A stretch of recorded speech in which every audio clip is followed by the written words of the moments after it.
So, Operation Desert Storm, and what became known as the first Gulf War, because there will be a second one later, is an important example of Powell's strategy of post Cold War foreign policy. We had operated as part of the United Nations coalition. We had a clear exit strategy. The conflict was relatively short, and from the US and United Nations side, relatively low casualty. And this made Bush tremendously popular in 1991. In fact, George H.W. Bush had a nearly unprecedented 89% approval rating in 1991 following Operation Desert Storm. And if the election had been held in 1991, he would have handily won. However, the presidential election is not until 1992. And in the meantime, economic problems, including a recession, came to the forefront of the political narrative. So when George H.W. Bush runs for re-election as a Republican, his Democratic challenger is Bill Clinton, the former governor of Arkansas. And Clinton and the Democratic Party had learned from the Reagan years, the 1980s, that the economy is always an important talking point for political strategy. And Clinton ran on the slogan, "It's the economy, stupid." In other words, that the Democratic Party would focus on fixing the economic problems. This campaign slogan hits on the weakest point of Bush. And part of the issue here, too, is Clinton uses a technique we call triangulation, in which you embrace popular ideas regardless of where they come from, which political party they come from.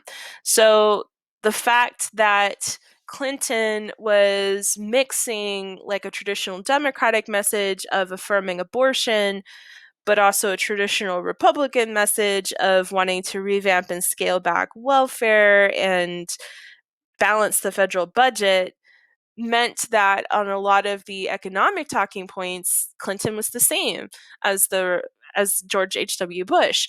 And so what this meant was the thing that was separating the Democrats from the Republicans in this election cycle was really social issues. And so in many cases that actually worked against the Republicans by making them a little bit more extreme. But they were more interested in focusing on social issues than on fixing the economy. We also have a third party candidate, Ross Perot, a Texas billionaire who runs as an independent.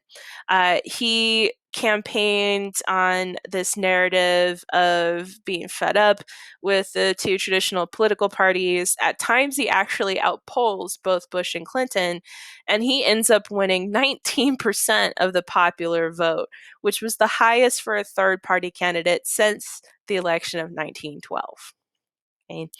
In the end, despite Perot's impressive performance as a third party candidate, the presidency will be won by Bill Clinton.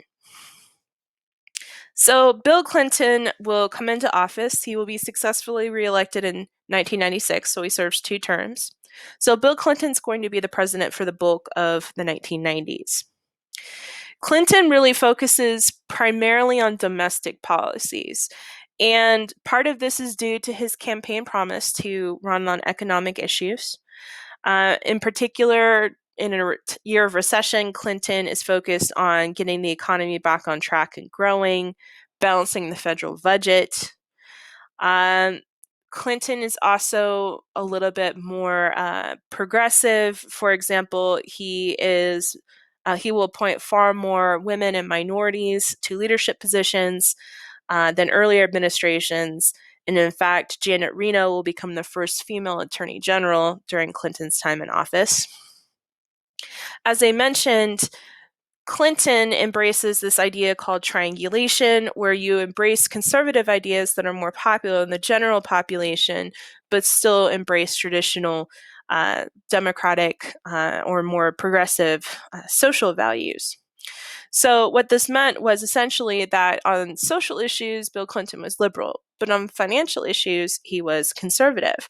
And This meant that Republicans could not use their traditional argument against Democrats that they were the party of high taxes and welfare when Clinton was actively lowering taxes, except for on rich people, balancing the budget, and cutting and reforming welfare. So this was a pretty effective strategy to try to counter attacks from his opponents. When Clinton does focus on foreign policy, he's going to take a page from Jimmy Carter's playbook.